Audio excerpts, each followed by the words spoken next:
Good morning student, मैं Anshu sir और आज हम देखेंगे साइंस एनसीईआरटी क्लास 6 का चैप्टर 5 वाटर पानी। एएमयू-जीएमआई के लिए बहुत इंपॉर्टेंट क्लास है। ये क्विक रिवीजन है, शॉर्ट्स नोट्स मैंने पॉइंट वाइज बनाए हैं। देखिए मैंने आपसे कहा था 3 प्लेलिस्ट आपको मिलेंगी, एक में चैप्टर एक्सप्लेनेशन के साथ, दूसरा एमसीक्यू मिलेंगे आपको, तीसरा अगर कुछ रह जाएगा इंपॉर्टेंट जो हाईलाइट्स पॉइंट्स हैं वो मैं आपको अलग से क्विक रिवीजन में करा दूंगा, ताकि अगर कुछ जल्दी आपको रिवीजन करना है तो आप आराम से कर पाएंगे। देखिए फ्री ऑफ कॉस्ट क्लास है, माई टीचर स्टडी प्लेटफॉर्म के नाम से हमारा चैनल है। 1st to 10th लेवल का, चाहे स्कूल का हो चाहे कॉम्पिटिशन लेवल का हो, यहाँ पे आपको free of cost different type subject की आपको क्लास मिलेंगी। तो सिर्फ और सिर्फ एएमयू-जीएमआई वाले बच्चों के लिए ही इंपॉर्टेंट क्लास नहीं है, कोई UP TET, C TET, super TET, KVS, NVS, ठीक है, 6th 7th 8th के स्कूल के बच्चे जो भी अगर एनसीईआरटी पढ़ना चाहें वो आराम से यहाँ से नॉलेज गेन कर सकते हैं। आप ज़्यादा से ज़्यादा शेयर कीजिए, थोड़ी सी आप हेल्प मेरी कीजिए, बाकी आपको यहाँ से हेल्प मिल जाएगी। आई होप ये मटेरियल मेरा आप लोगों के लिए बहुत बेनिफिट होगा, आपका नंबर आए भगवान करे, और साथ के साथ जो आप मुझे कमेंट कर सकते हैं मैं आपको रिप्लाई करूँगा। तो चलिए स्टार्ट करते हैं science chapter 5 water. Remember these points, ये कुछ पॉइंट्स हैं, हाईलाइटेड पॉइंट्स हैं जो कि इंपॉर्टेंट पॉइंट्स हैं, जो मैंने अलग से क्विक रिवीजन में डाल दी हैं। जिसको चैप्टर पढ़ना है वो प्लेलिस्ट दूसरी बनी हुई है एएमयू-जीएमआई के नाम से, वहाँ पे आके आप जाके देख सकते हैं। The amount of water vapour present in the air is called absolute humidity और ह्यूमिडिटी। जो अमाउंट ऑफ वाटर वेपर, थोड़े थोड़े जो कण हैं वाटर वेपर के, वो जो प्रेजेंट रहते हैं एयर में, उसे हम एब्सोल्यूट ह्यूमिडिटी कहते हैं या फिर ह्यूमिडिटी कहते हैं। The amount of vapor in the air as compared with the amount of water that air could hold is called relative humidity। हवा में मौजूद जलवाष्प की मात्रा को निरपेक्ष आर्द्रता और आर्द्रता का कहते हैं। हवा में मौजूद जो जलवाष्प की मात्रा और हवा में मौजूद पानी की मात्रा को सापेक्ष आर्द्रता कहते हैं। हिंदी इंग्लिश दोनों में है, दोनों मीडियम के बच्चों के लिए आप आराम से एंजॉय कर सकते हैं क्लास को। जो होल्ड करके रखते हैं अमाउंट वाटर को, उसे रिलेटिव ह्यूमिडिटी कहते हैं। क्लोरीनेशन एक प्रोसेस होता है, बहुत सारे प्रोसेस होते हैं, सेडिमेंटेशन, क्लोरीनेशन, ये सब मैंने पढ़ा रखे हैं, इंपॉर्टेंट है। डिस्टिलेशन वगैरह कई सारे प्रोसेस थे, सब बताए थे क्या क्या होता है।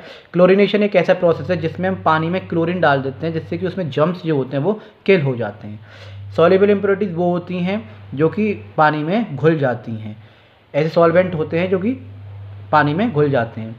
Soluble impurities can be remove from water bye distillation और एवोपरेशन। डिस्टिलेशन के द्वारा या फिर एवोपरेशन के द्वारा भाप बन के जो उड़ जाते हैं उसके द्वारा इम्प्योरिटीज़ को दूर हटाया जा सकता है। It removes impurities first boiling and water and then condensing the water vapour. Solute plus solvent solution बनता है। Solute plus solvent form solution. Solute और सॉल्वेंट को मिला के जो है सॉल्यूशन बनता है।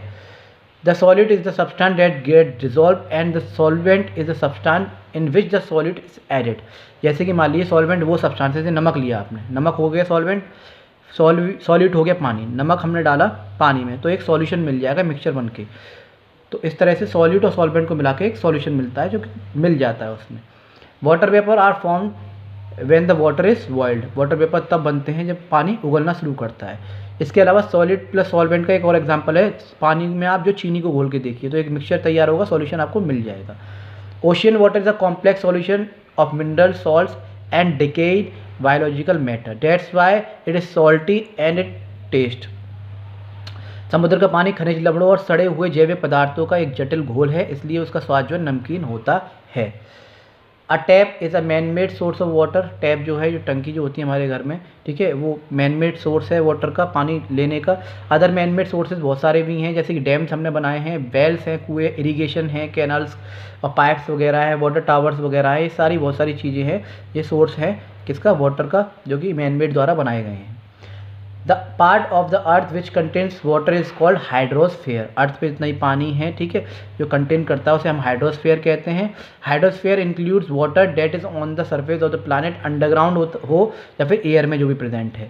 About 71% of the earth surface is water cover. Earth पे 71% पानी है, इसलिए मून से जो अर्थ जो ब्लू दिखाई देता है। The ocean hold about 96.5% of the earth water. Ocean में, पूरे ओशियन में 96.5 जो अर्थ वाटर है। Water also exist in the air. Water जो है एग्जिट करता है वाटर वेपर के रूप में पानी में, हवा में भी। In rivers, lakes, ice caps, glaciers वगैरह है, जमे हुए पहाड़, ग्राउंड में, एज सॉइल मॉइस्चर, बहुत सारी जगह पे पानी जो हमें मिलेगा। फिल्टर पेपर को हम यूज़ करते हैं पानी की जो है इम्प्योरिटीज़ को रिमूव करने के लिए, उसे हम फिल्ट्रेशन प्रोसेस कहते हैं। Aquatic plants are also known as hydrophytes. Aquatic plants को हम हाइड्रोफाइट्स भी कहते हैं। The process of using evaporation and condensation to purify water is called distillation. पानी को बहुत ज़्यादा उबालना, गर्म करके, और फिर जो कंडेंसेशन करना, वाष्पीकरण करना, संघनन करना, इस प्रोसेस को हम डिस्टिलेशन कहते हैं। एक्वेटिक प्लांट जो होते हैं and animals get dissolve in water. Earthenware pots keep the water cool. मिट्टी के बर्तन जो है पानी को ठंडा रखते हैं, जैसे घड़ा वगैरह होता है, आपने देखा है। The water paper in air cause humidity. Water vapour जो है एयर में ह्यूमिडिटी को बनाए रखते हैं। If the amount of water paper in the air increase, अगर वाटर पेपर का अमाउंट एयर में इंक्रीज होता है तो रिलेटिव ह्यूमिडिटी भी इंक्रीज होगी। Water is called the universal solvent. Water को यूनिवर्सल सॉल्वेंट माना जाता है क्योंकि इसमें बहुत सारी चीज़ें जो है वो घुल जाती हैं, because it dissolve more substance than other liquid. और लिक्विड के मुताबिक इसमें ज़्यादातर चीज़ें जो है क्या होती हैं, घुल जाती हैं। ऑन कूलिंग, ठंडा होने पर a liquid can be change into solid. Liquid जो है सॉलिड में चेंज हो जाता है। जैसे बर्फ़ को, पानी को अगर हम जो है कूल करें तो वो बर्फ़ में चेंज हो जाएगी। रस्ट ऑफ एन आयरन, जो लोहे पे जो है आयरन पे जो है रस्ट लग जाता है, जंग जो लग जाती है। Usually red oxide formed by the reaction of iron and oxygen in the presence of water और मॉइस्चर। वो जो ऑक्सीजन जो प्रेजेंट रहता है एटमॉस्फेयर में, उसकी वजह से हो जाता है। You can boil or evaporate the water and the salt will be left behind or a solid. If you want to collect the water, you can use distillation. The works because the salt has much higher boiling point than water. जो नमक निकाला जाता है समुद्र से, वो कैसे निकाला जाता है? एक नीचे जो है क्यारी बनाई जाती हैं और उस पर त्रिपाल वगैरह बिछाया जाता है, उस पर पानी को इकट्ठा किया जाता है। सनलाइट की वजह से पानी एवोपरेट हो जाता है और वहाँ पे जो है सॉलिड पार्टिकल्स रह जाते हैं, जिससे जो हम जो है कई सारे प्रोसेस के द्वारा नमक में जो निकाल लेते हैं। उससे आप पानी को उबाल सकते हैं या वाष्प भी कर सकते हैं और नमक ठोस रूप में पीछे रह जाएगा। तो बहुत सारे और भी तरीके हैं। यदि आप पानी को इकट्ठा करना चाहते हैं तो आप आश्वासन का उपयोग कर सकते हैं। ये काम करता है क्योंकि नमक का कंतनक जो उसका जो बॉइलिंग पॉइंट है वो थोड़ा ज़्यादा होता है। Rain water is often consider the purest form of water. Rain water भी प्योरेस्ट फॉर्म है। बहुत से लोग जो क्या करते हैं, छत को इस तरह से जो बनवाते हैं और पाइपलाइन डलवा लेते हैं ताकि अगर बारिश वगैरह का पानी हो तो वो स्टोर हो जाए, जो कि हम बाद में यूज़ कर सकते हैं। Water available on the earth, evaporation of the water vapor by sun allows the salts and other impurity to be left behind out of the water. evaporation की वजह से, वाटर साइकिल की वजह से जो है बारिश होती है, जिससे हमें जो ओशन का पानी है, सॉल्टी है, वो कन्वर्ट होकर एक रेन वाटर के थ्रू हमें मिल जाता है, उसे हम यूज़ कर सकते हैं। ड्यूरिंग फिल्ट्रेशन के दौरान the solid which collects in the filter paper में कुछ जो सॉलिड होते हैं वो रुक जाते हैं, इसको रेसिड्यू से रेजिड्यू कहा जाता है। The clear liquid which passes, और साफ पानी जो नीचे आ जाता है फिल्टर पेपर के द्वारा फिल्ट्रेट होके। पोटेशियम परमैंगनेट जो है एक क्रिस्टल्स होते हैं जो कि पानी में ऐड किए जाते हैं पानी की जो जम्स होते हैं उन्हें किल करने के लिए। It is use to remove organic build in tank water वगैरह में बैक्टीरिया को किल करने के लिए, फंगाई को किल करने के लिए हम पोटेशियम परमैंगनेट का यूज़ करते हैं। The most common liquid to sustain life on earth is water. सबसे कॉमन लिक्विड जो अर्थ पे है, जो हमें जीवन दे रहा है, वो है water. The rate of sedimentation can be improve by adding alum. फिटकरी डालकर अपशादन की जो दर है उसे सुधारा जा सकता है। डिस्टिलेशन एक सबसे बेस्ट प्रोसेस है वाटर को प्योरीफाई करने का। It remove potentially harmful contaminant, जिसमें उसमें जितने भी होते हैं वो सारे के सारे क्या होते हैं, वो निकल जाते हैं। Nature mineral and electrolyte found in water. Water vapour can be produced from the evaporation और boiling of a liquid water. The substance is water. Water एक सब्सटेंस है। Sugar will dissolve faster when you stir the solution quickly because the act stirring increases the kinetic energy will increases the temperature. Sugar जो है बहुत जल्दी dissolve हो जाता है, solution बन जाता है क्विकली, ठीक है, तेज़ी से घुलेगी, क्योंकि हिलाने की जो हम उसे हिलाते हैं जिसकी वजह से काइनेटिक एनर्जी रिलीज होती है, उससे उसका तापमान बढ़ जाता है इस वजह से। The boiling point of water is, boiling point जो होता है जो पानी उगलना शुरू होता है वो 100 डिग्री सेल्सियस से उगलना शुरू होता है और 212 फ़ारेनहाइट तक एक एटमॉस्फेरिक प्रेशर में जाता है, सी लेवल के हिसाब से। द एम्प्टिक प्लास्टिक बोतल जो होती है, खाली ये प्लास्टिक की बोतल होती है, विल फ्लोट इन वाटर, पानी में तैर पाती हैं। बट द प्लास्टिक बोतल फिल्ड विद वाटर, लेकिन अगर पानी भरी बोतल को, अगर बोतल में जो पानी भर दें तो वो डूब जाती है। Of many process involve in the water cycle. Water cycle में बहुत सारे जो प्रोसेस इन्वॉल्व होते हैं। द मोस्ट इंपॉर्टेंट आर, जिसमें से कि एवोपरेशन, पानी का भाप बन के उड़ना, ट्रांसपिरेशन, कन्वर्ट होना, कंडेंसेशन, पानी का वापस आना, प्रेसिपिटेशन एंड रन ऑफ। याद रखिए वाटर साइकिल के कितने सारे प्रोसेस हैं, ऑल ऑफ दिस में, वो तो ए एंड बी में ही अगर क्वेश्चन बन के आता है तो। Water dissolve more substance than any other liquid, water सबसे ज़्यादा सब्सटेंस जो है डिजोल्व कर पाता है और लिक्विड के हिसाब से। That's why solvent best solvent of all the common liquid में माना जाता है। The substance which dissolve in water are called soluble, जो सब्सटेंस वाटर में डिजोल्व हो जाते हैं उन्हें सोल्यूबल कहा जाता है। वैन एवेपोरेशन ऑकर्स, जब एवेपोरेशन ऑकर्स होता है एनर्जी लॉस्ट होती है, so we feel cooling effect. Substance that do not dissolve in water, उन्हें इंसॉल्युबल कहा जाता है या फिर इंसॉल्युबल इम्प्योरिटीज होती हैं, जैसे कि सैंड और फ्लोर, आटा और जो पानी। If you blow into a flat paper bag to make it puffs up, it show that air occupies space, अगर आप एक सपाट कागज़ के थैले में ऐसे फूंक मार के देखें तो आपको वो जो थैला होगा वो फूल जाएगा। इसका मतलब ये है उस थैले में एयर में स्पेस होता है।